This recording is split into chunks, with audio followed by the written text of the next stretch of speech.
geçilmez. Türk askeri mevzilerde aslan kesilir.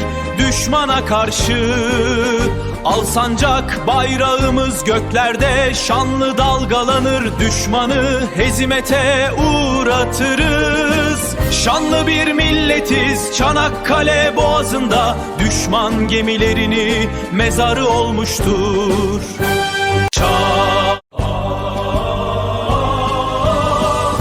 Çanakkale, geçilmez bu boğaz. Her siperde bir destan yazar. Türk askeri, şanlı sancağımız göklerde dalgalanır. Bu topraklar düşmana mezar